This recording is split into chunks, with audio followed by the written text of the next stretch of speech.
What is going on, everybody? We are back once again with another edition of Wrestling Republic's off daily broadcast. Whoa, it's Thursday, not Tuesday. I almost said off the air. That's wild. That's never happened to me, but neither here nor there. It's Thursday, April 10th. We are 1 week away from my arrival in Vegas, a week and a few days away from WrestleMania. But last night we had the fallout from Dynasty, AEW Dynamite, and we'll be breaking that down. And I gotta admit, Ben made a massive error today, my friends. He left the keys to the office to me and my co-host for the day. The man, the myth, the legend himself, from all the way across the pond, Big Archie Carter. What's going on, my friend? I'm doing good, mate. And yeah, massive mistake, Ben, for giving us the keys to the palace today. No, only joking, of course. But yeah, I'm doing good. I got my United Empire shirt on today. And I'm interested to talk about AEW Dynamite, which was a show that I think showed us there is still a lot to look forward to for AEW, but it wasn't also the most newsworthy kind of show. I feel like it might have been a bit missable, but we'll get into that more. I agree for sure, Archie, though. But I will say, I totally love the shirt, but also it's funny. I think AEW for a while has had this reputation of they really over deliver for the pay-per-view events, but then sort of like the go home shows struggle and the follow-up shows struggle. I thought last night, like you said, it wasn't the most newsworthy Dynamite of all time, but last night was one of their better efforts for following a pay-per-view, which is hard to do, right? Yeah, because everything is absolutely kind of, I think what it showed us was that there's plenty to look forward to in the future for AEW. The Elite stuff, which we'll get into, and the Owen Hart tournament and stuff like that. It's just this actual show wasn't the most newsworthy, but yeah, still plenty to look forward to for AEW for sure. Well, I think AEW's recent efforts have been on the upswing, right? Last year I would call last year as a whole a bit of a down year. There were some highlights, there was some fun stuff, but it was a bit of a, little bit of a dip. It does feel like they're kind of on the rise back, making good by some things with fans and whatnot. Let's get into our first topic, though, Archie, because this one's really funky. This is interesting. Ben, of course, tried to tell me that he was right on the show the other night about it's not going to be, the Bucks and Moxley not working together, but they still might be. It might be a little early to say that. Pac, we saw him get involved in all of this. Kenny Omega, Hangman Page's name is mentioned. Swerve's involved. I really do actually like this. Is, I think, arguably the best step in the Death Rider storyline. And I was really disappointed with the end of the pay-per-view. But actually, this was a step forward. I was excited about it. What were your thoughts on it? The return of Matt and Nick, and potentially rubbing shoulders with the Death Riders.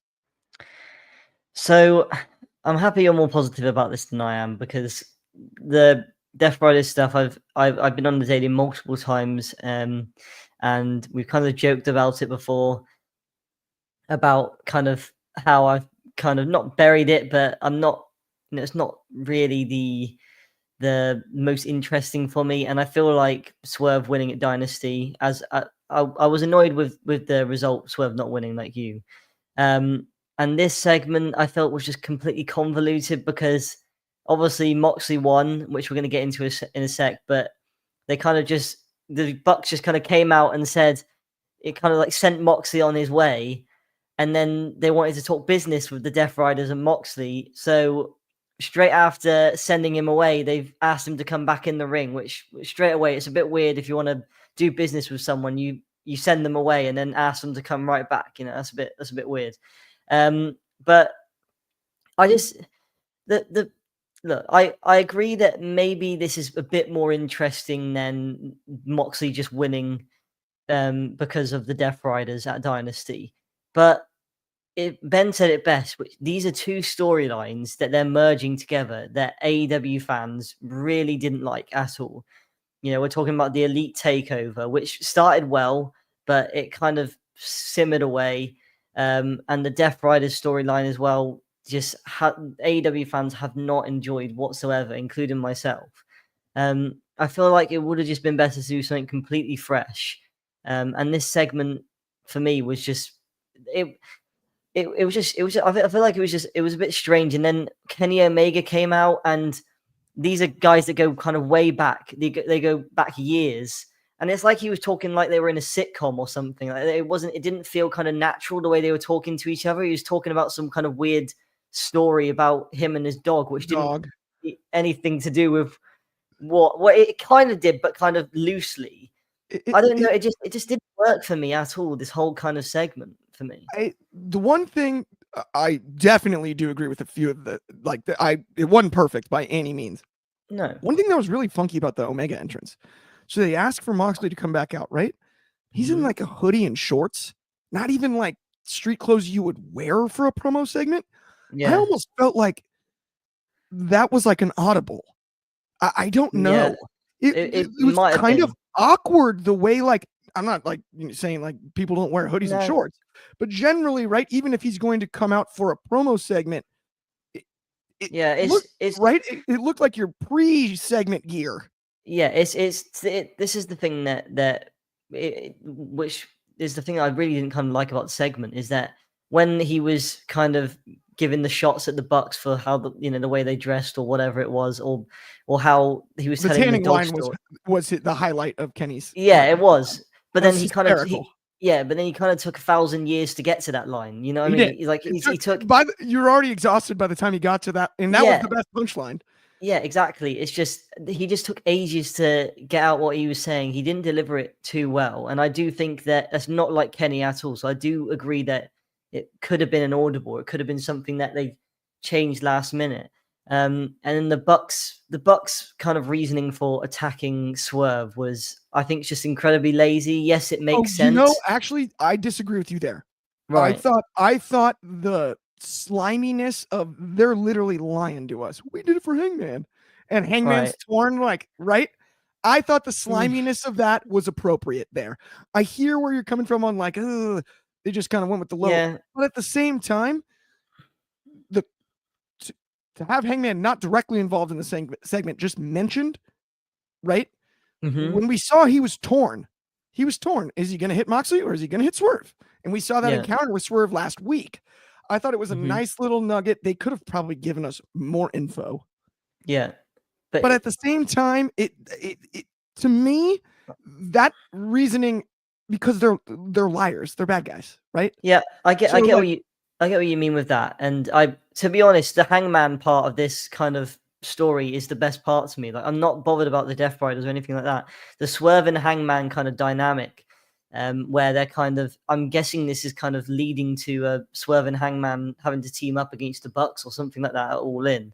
But that kind of dynamic is the most interesting part for me. So I'm happy that they went with that kind of route of, we did it for Hangman. So when Hangman does kind of turn on the Bucks and sides with Swerve, it makes it a bit more interesting. I just think it's just really kind of, it's kind of giving them credit when, it's, I just think it's just giving them credit for the sake of it, I guess, when they could have done it a lot better. They could have done this whole kind of main event storyline a lot better, I think. But yeah, I think also that there's still a little bit of dust from how we got here in the first place, right? Yeah. Like, and that's part of the problem. Also, I completely forgot, by the way, our good friend Fernando Zayas, just like I asked him, by the way, greatest punchline ever here. Speaking of punchlines, it's time to light the fuse and ignite the Dynamite review. Yeah, yes, sir. Awesome.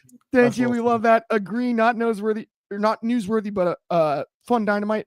And then he said Tony's given CPR to this dying storyline by resurrecting the Elite Takeover storyline. And then I Make Beats is in the comments as well. Good evening, gentlemen. Great to see y'all. Great to see you as well. I Make Beats. Thank you for joining us. But yeah, I hear where you're coming from on a lot of your complaints. I think I try to stay as optimistic as possible when it comes to storytelling, because of course, I've seen, this is a random example, but like, there are some movies where the first 20 minutes are a bit slow, and then all of a sudden you're like, oh wait, this is unbelievable. Godfather, Rocky 1, right? Like, absolutely, and it really, so I always do believe it is possible to resurrect it. To be honest, if they somehow kind of merge both of these storylines together, which both of them have not been popular, and they kind of save both of them at once by kind of ending both of them at once in this kind of way that they're doing, it's if they stick the landing on both of these storylines, and I think a lot of people are going to forget or kind of maybe forgive the stuff that we got before it. I think. Yeah, I think it's very possible, but it's also going to be one of those scenarios where you can't just be like, oh yeah, like lemons into lemonade. Like you're going to have to slice the lemons and do lemon and vodka or something to make it really special. Like if it's going to work, that's the only way, you know? Yeah. But I do think last night was a step in the right direction. And then, yes, I make beats right here with Breaking Bad is his all-time fave. That's the slowest of burns. It really is, right? It's a great show. So sometimes that works. I don't think the slow burn aspect of this Death Rider storyline in particular was intentional. No, I wouldn't go that far. But you can also, in hindsight, make it appear that way. If it's salvaged in some way, right? It can really pick up. You know, there's times we look at the bloodline, and not to compare AEW back to WWE all the time. I hate doing that. But at the same time, you look at the bloodline storyline, and there's been dips and gaps. Yeah, absolutely. And it's slowed down, and then it gets back. And I mean, you never know. I understand that. I understand that kind of that slow burn. And like you said with the bloodline, that had a lot of ups and downs. But I kind of give credit to Tony Khan and the creative team for seeing this story out and not kind of pivoting. Maybe when a lot of fans probably wanted to, because they've got. I credit them for they're still having so much faith in this storyline that they've got, which makes me have more faith, I guess, in how it's going to end. That they've got so much faith in it that they're willing to go past this criticism from the fans. Yeah, if the payoff is just huge, I think that's their best shot, right? Like if it's just something crazy, I think that's their best shot. But let's keep it rolling. I mean, we're gonna keep talking about the Death Riders essentially here. Yeah. But Moxley beats Shibata one-on-one, which when I saw this match book scared me to death, given Shibata's health history. I'm like, of all people, you're gonna send him in there with Mox. Mox is a safe worker, though, actually, generally for everybody but himself. So like it was a fun match for what it was. Obviously, to me, it feels like we're obviously headed towards an ops type of a situation here at some point with the Death Riders and the trios. What were your thoughts on the match and everything to fall out? It's interesting because we kind of reverse ordered here as far as the topics are concerned, right? This one happened before the first topic, but at the same time, what were your thoughts on it, Arch? I've got to disagree with you on this one, because I thought this was kind of the worst way possible they could have started Dynamite. In the first person you bring out is Moxley, who a lot of fans are really annoyed. They're still annoyed about that decision you made at Dynasty. But not only that, this match just kind of it was a fine match for what it was, but there was no real story they were telling in the ring with in the ring with their moves. And then they just had that stupid pile driver spot, which I absolutely despise, where Shibata took a pile driver, and even with all his health issues, he just got up straight away and kicked Moxley. Like it's not, and he didn't even kind of go. And after that, he wasn't even selling it kind of as well as he should have done. It's just, to me, this is just a match that kind of, fell flat a bit and kind of dragged on, and it wasn't something that I really cared for. I think they should have probably given more time to the tag team match that we're about to talk about next, or maybe Statlander versus Thunder Rosa, instead of having this match on the card, really, because it's to be honest, it just kind of dragged on a bit, and you're deflating the crowd before the show's even started, basically. It also, I think, because of all the questions after Dynasty, and I know AEW likes to open with matches, likes to open the show with wrestling. Yeah. It seemed a little odd to have somebody that was so involved in the explosive finish of the pay-per-view in a match that really barely involved what happened on Sunday, right? Like, it was a little bit odd to me. Now, I will say this. I was pseudo familiar with Shibata, and then when I attended ROH with Ben, Shibata is one of his all-time favorites, probably his all-time favorite New Japan wrestler. I don't want to speak on his behalf, but I believe based on what he said. And so I got more hip to him. And it's a pretty incredible journey back. So it's very like Edge-esque Absolutely. Like Daniel Bryan, Bryan Danielson, right? Like it is. Yeah. It's a against all odds kind of story, isn't it? Yeah, I don't hate the no sell pile driver. I don't think everyone should do it. I think Shibata being the no frills guy can get away with it. There's a few guys in the business that can. Every time, I don't know. I also, when this match was booked, it's one of those you look at and you're like, okay, it's part of this rivalry that they're building towards. Yeah. But he's got no shot. He's not going to beat Jon Moxley in this match. And but so that's the thing, is that if you're going to do like a spot like that, which I hate anyway, you save it for a kind of a bigger, to make the moment even bigger than it was. They're just putting this in a nothing match that we know he's going to lose anyway. It was just kind of silly, and they did it for a cheap pop, I guess, and it didn't really even get that big of a pop. It really felt like a match that was booked to start the show with wrestling for the sake of starting the show with a match. Yeah, right? Like absolutely. Like that feels like the reason, at least in my eyes. I mean, I don't know. Let's keep it rolling. Yeah. We've done enough Death Riders today. Let's put that one to bed for a bit. Let's talk about $400,000. A $400,000 match. Yeah, that'd be nice. Gotta love that. You got Beast Mordos teaming with CR, so Action Andretti and Leo Rush, and then as well as Ricochet. Then you got Kevin Knight, Mark Briscoe, Speedball Mike Bailey, and Will Ospreay.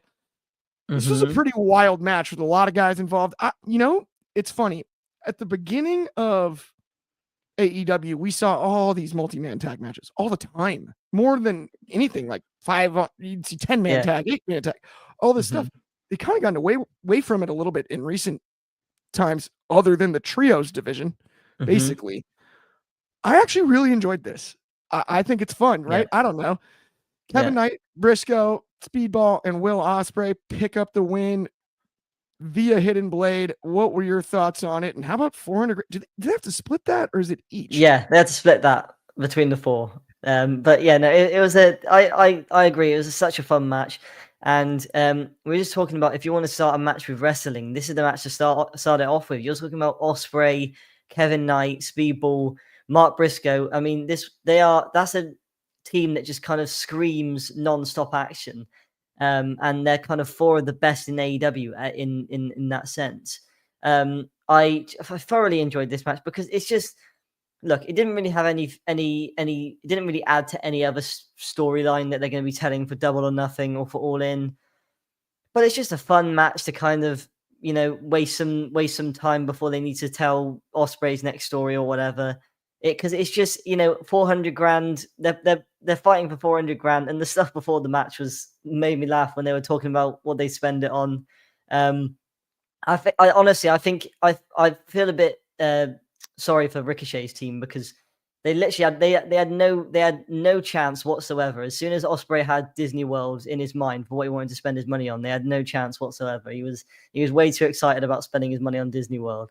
But yeah, it was a fantastic match. I think Speedball and Kevin Knight is two people that have really gained the love and respect of AEW fans far quicker than I thought they ever would.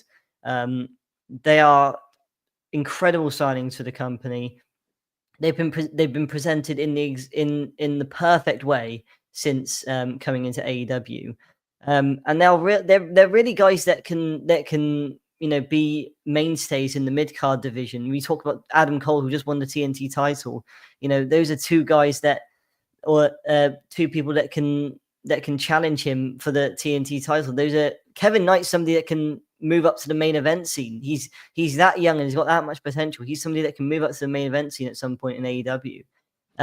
So this whole match was just a ton of fun. And sometimes you need to have matches like that, which might not really advance any kind of story on the card, but it's just a fun match. And it was exciting, and it featured a lot of really good talent. We've got a bunch of comments here.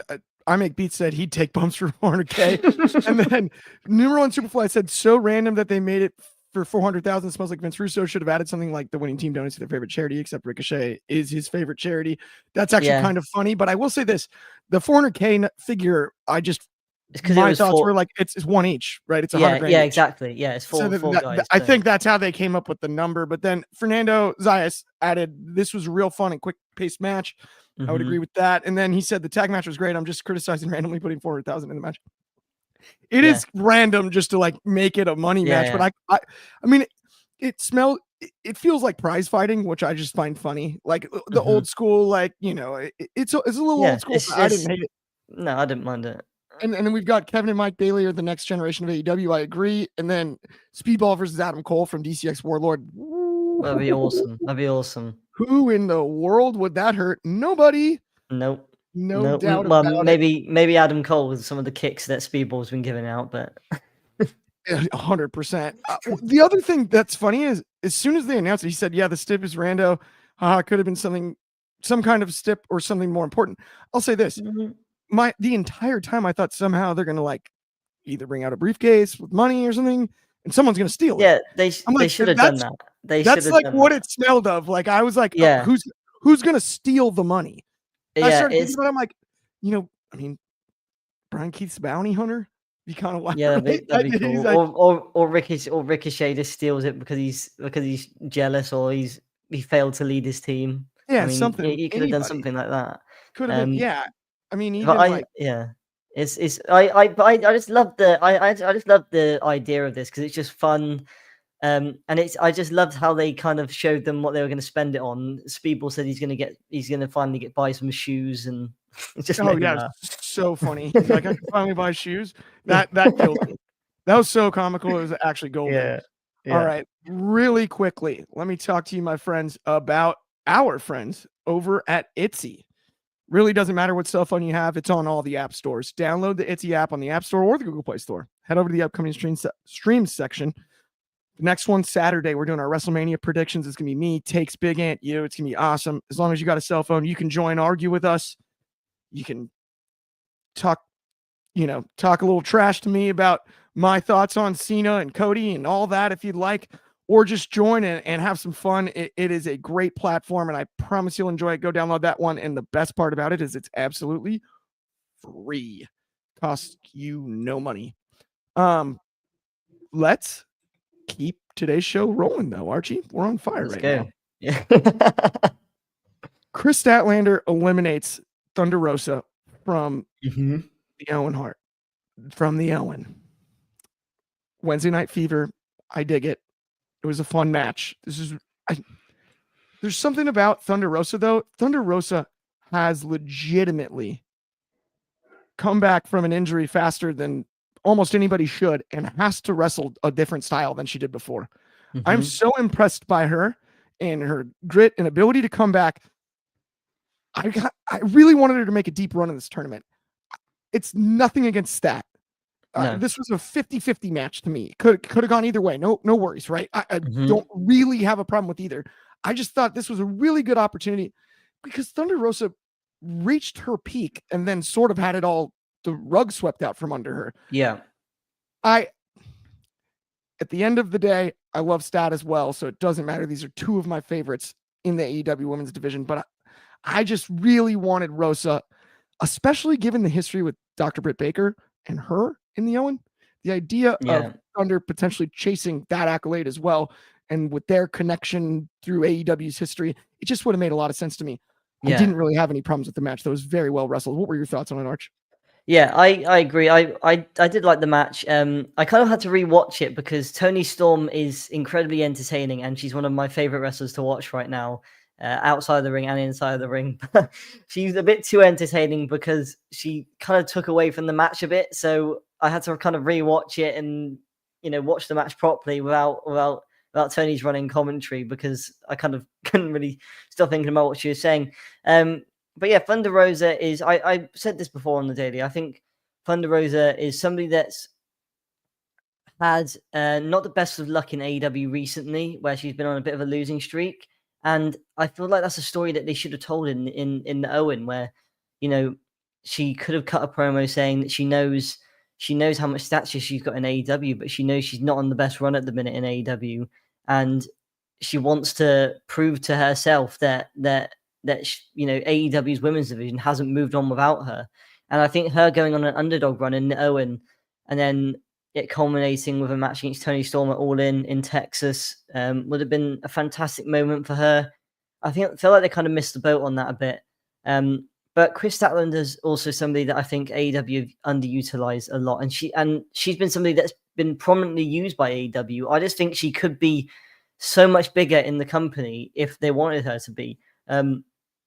Excuse me. And I really think that I'm happy that she won in this case, because now we are maybe seeing a bit of a push for her, and I can't really see who else is going to be winning the Owen other than Chris. I think she's the favorite for me. Because I would say she's probably the perennial favorite, but at the same time, Mm-hmm. the comment section is interesting here. Shad in the comments with Billy Starks versus Athena finals. Mercedes helps Billy win.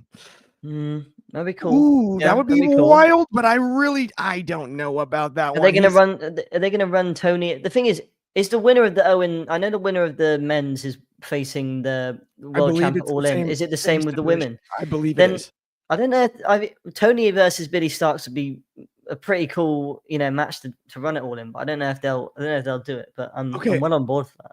I really like both these comments from Fernando. I'm in agreement. Thunder Rosa's taking too many losses, but this is an interesting idea here. He said Thunder Rosa should turn heel and get her mojo back. I don't hate it. Yeah, I don't hate the idea. I don't hate it, but this is the thing, is that I don't really like, and it's the same with when we're talking about Bayley in WWE, is when a character maybe becomes a bit stale, or something to that nature. The obvious and most easiest option is always to turn them heel. I think there are plenty of other ways they could have changed Thunder Rosa's character to make her more interesting. Like I said, with the underdog run in the Owen. Yeah. Like I feel like she shouldn't just turn heel just for the sake of it. Because a lot of people love Thunder as well. She's a really easy person to get behind. She's really easy to cheer for. That's kind of what I was about to just say, Arch. I'm in agreement there. That's the only caveat is, if Thunder Rosa were to turn heel, she's been so likable, and obviously you have to suspend some disbelief as a wrestling fan at times, right? Mm-hmm. You just do. But you hear her in interviews and the way she hosts on radio, her backstory, everything about her is so dang likable. I think even if she turned heel, she'd be one of those heels that'd be hard for me to root against. Yeah. And I have a tendency to root for some heels every now and again, which I know is a little bit of a faux pas, but do your own thing, right? I'll do mine. It's all good, right? I like a good heel every now and again over a baby face, because the bad guys should win sometimes. Mm-hmm. That's just the way real life works. I don't think Thunder Rosa actually gets enough credit completely in not just in AEW, but in professional wrestling from fans in general. I think a lot of fans overlook her and overlook how important she was to AEW's women's division, and kind of really establishing that, and just kind of what she's been through and her story. I think a lot of fans overlook that at times and maybe take her for granted. I think also one of the most impressive things about her that I've ever heard, and I'm kind of paraphrasing here, and we don't normally shout out other shows and stuff, but she's been, a host on Busted Open for a long time now. She gets that injury, and I'm paraphrasing, but she's basically said to the effect of I wanted to improve my English, so I figured the easiest way would to be. I'm that's one of the coolest things I've ever heard. That's awesome. Yeah, she already had great English. She was like, I'm gonna do radio. Yeah, right. To improve my mic skills while I'm recovering from injury. That's one of the coolest things I've ever heard. That's amazing, because if you think about when I first started podcasting myself, I was extremely nervous and how I would come across to Wrestling Republic's viewers. So for somebody that like Thunder, who maybe thinks that she doesn't have that great English when she absolutely does, and she's just let's go on a radio show and just that's just awesome. And I got to do it in your second language. That's so cool. Yeah, that's awesome. I got goosebumps. I'm one of those guys that it's just cool. Yeah, you really can't even. Oh my gosh, I do the same with WR English. Knock it off, Sean. How am I supposed to go to the next segment? Comments like that, Sean. Oh, wait a minute. Hold on, guys. Mm-hmm. Oh my gosh, this is great. I got anxiety like an MF. I can come on here and talk and stuff. That's why I wear a mask in music videos and stuff. Mad respect, you guys. Oh man, thank you. Real respects. We love it. Real English, bruv, no doubt. And all the laughs from Shoddy there. But let's get on to our main event, because Ben took something away from me a long time ago. He knows that I am the leader of the Hookamaniacs. I'm the number one Hookamaniac. And Hookamania was running wild once again last night. And he finally put him in the topics for me. We got the Red Rum. Hookamania tagging with Samoa Joe.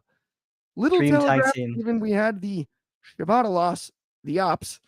Yeah. Probably leading to the trios match down the road here. I don't know. Makes sense. 1-1 last night, basically. Death Riders versus the Ops when it comes to that. But there's nothing better than the Red Rum. I just love it. Hookamania running wild once again. And back in a main event conversation here, in a main event match. Tagging with Samoa Joe, two of the best submission artists in the game. I loved everything about this. The Hookster awesome. is back. He's back. Hook's back. This was awesome. I absolutely loved the Ops. Even though I'm not a massive fan of the name, but Shibata, Samoa Joe, and Hook is just such an awesome tag team, or awesome trio. Sorry. And I really enjoyed this match. I thought the dynamic between Hook and Samoa Joe, like Samoa Joe's like Hook's like kind of big uncle or something like that. Like he's just like he's like somebody that Taz has kind of said, like brought to the side and say, hey, can you kind of look after my son for me in AEW? Because he's Samoa Joe's awesome. Hook's awesome. They got a fantastic dynamic. And I really like this match. The best part about it was the ending where they all had the Red Rum locked in. And Wheeler Yuta was tapping out. I did have a problem with the end of the match, and I'm naming a lot of problems today, which is probably not fair on AEW. But I had a problem with the spot after the match where I can't remember what it was, but they put it like Hook onto the chair legs, and then he just got like straight back up, which I mean I guess lends to how advances how cool he is, his character is. But then it's like Samoa Joe took that moment to call out the Death Riders, and like Hook was just completely fine. So he's kind of like overreacting for nothing. But I guess kind of thinking about it as I was talking about it, it lends to Samoa Joe kind of being that protector of Hook in AEW, and him kind of maybe overreacting is the right thing. But I really did like the match. I think they maybe tried too much to build to the Samoa Joe hot tag, which never actually came. But yeah, Hook was awesome in this match. He looked, it was different for Hook because we haven't seen the side of Hook where he's had to kind of grit through a match and he's kind of had to show his durability. There's a lot of times in matches he's kind of showed how cool he is with his strength and kind of his aura. But here we saw him having to show his durability. So I think I'll join you in being a Hookamaniac, but you're the number one. I love it. We've got it's 2025 and Samoa Joe is still the coolest guy. Yes, sir. Absolutely. Yeah, absolutely. Beach, no doubt. And then he is Hook. Yes, he is. Numero 1 Superfly is excited to see John versus Joe. Plus Joe never got his rematch for the title, but John is winning the match and he'll eventually align with Shane. Could go Shane McMahon? I think he means Strickland. No, he must be and then what are you gonna do when Hookamania runs wild on you? Yes, Fernando, 100%. You took so long to kind of realize what that was. Yeah, and then so there's more comments coming in. This is the funniest part, but Chad with the nonchalant nature of them three work so well. Yeah, I absolutely. And then I make beats with Yo. Remember when Joe killed Hook in the best TV squash match? Yes, it was great. And then he goes, awesome. I like how they've become this team out of that one match. Yes. The Ops are winning the trios title. I think we're all in agreement on that. And then Red Rum spin it back like a Missy song. Styles P. I did not have a Styles P reference on my bingo card today, but I'm fired up about it.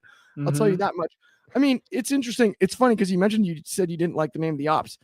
I dig the name. I think it's awesome. I'm a hip hop head and I'm from Chicago, and Right. Okay. Ops is a very Chicago thing. That started in Chicago drill music. Not started, but that sort of is where it was made famous. I love the name. I find it hysterical though that it's three dudes, none have any affiliation with Chicago, like whatsoever, right? Like you got a New Yorker, a West Coast guy, and a guy from Japan. But I love the nonchalant nature of the team, as Shotty had mentioned, or someone mentioned earlier. Shotty did, yes.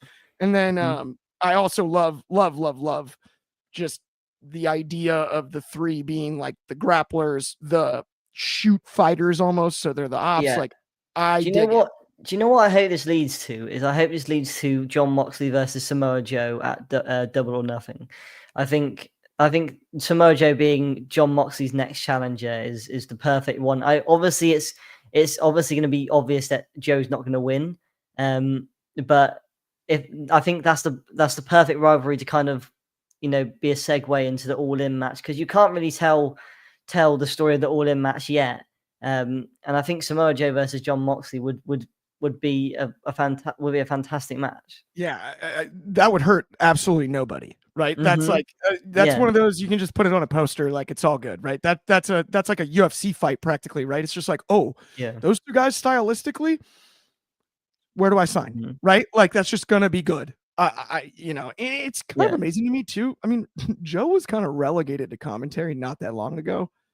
He looks as good as he's ever looked in his career, like in every match. He absolutely does. And this is the thing. When I think it was with an interview with Chris Van Vliet just not long ago, he said that he doesn't actually have that long left in his career, which shocked me because he looks fantastic in the ring. He looks fantastic. He looks like one of those athletes that you see that sort of like the wear and tear catches up to them, and then they sort of like have a few years where they're, hurt, recovering, doing all that, but they work their way back to where they were before. And that's what it feels like he's done, which is really incredible to me. We got some more comments here. I love this from Mike Beats. Beware the Ops and the Pagans, bruv. I love that. And then they are the Ops. And then he also said he's made some drill beats in his lifetime. I love that. Beats, that's awesome. And then DCX Warlord with Josh Alexander joining the Ops. Oh, that'd be awesome. But that kind of killed the nonchalant nature of it, because I don't know if Josh is. I don't know if he's not so nonchalant enough to be part of the Ops. Yeah, I think he's like too. Yeah, I don't know. It could be either. Yes, sir. Where's the walking weapon? I love that. I would love Alexander in AEW. No debate about it, but I don't know that it fits the Ops perfectly. I think the Ops are absolutely perfect how they are. But yeah, I really kind of hope they win their trios title next week, to be honest. I think I do too, because that can be the first kind of the pebble in the pond for the fall of the Death Riders. I think it's like the first real dent in the armor. Yeah, absolutely. Right. And I think they could go on the fantastic trios run as well. So yeah, I Tony Khan put the titles on the Ops and just push them to the moon. It is interesting how it's funny. Like you look at history with AEW, the Ops, they aren't thrown together. They've made sense of it, right? But I don't think anybody was like, who should totally team together is like, let's get Hook, Shibata, and Joe. Yeah. But it worked out organically. And I think oftentimes those are the stories and the things that happen that hit in AEW. I mean, even look at the way that like the Acclaimed had their rise initially, or like multiple other, not that the Acclaimed were thrown together, but you know what I mean? It happened like it almost happened by accident. Right? Yeah, sometimes you can plan for, and this is like with everything in wrestling, sometimes you can plan for months, but sometimes something organically just pops up, like the Ops, or like LA Knight being as over as he was. Nobody had his popularity on their bingo card. That is a great example. LA Knight's a perfect example. Yeah, so it's sometimes you've just kind of got to go with the flow with wrestling at times, and you kind of got to abandon maybe future plans that you have. But no, the Ops are fantastic, and Samoa Joe in particular, he's I don't want to say he's kind of one of the last of a dying breed in wrestling, but when he goes, there's not many like him. There's not many like him, and he's just absolutely brilliant. He's a genuine legend in this business. He can be a multiple time Hall of Famer. I agree. He's awesome. 100%. I will also say, though, that's going to bring us to the end of today's show, Arch. It's been an absolute blast. Thank you, everybody, for tuning in. We really appreciate it. We'll be back tomorrow, same time, same place. That's noon Pacific, of course, 3 o'clock over on the East Coast, 8 o'clock in the UK, and 9 a.m. for my friends in Hawaii. If you haven't already liked and subscribed, please do. It helps us out a ton. On behalf of me, Clark, Archie, everybody here at WR, have an excellent Thursday, and we will talk to y'all soon.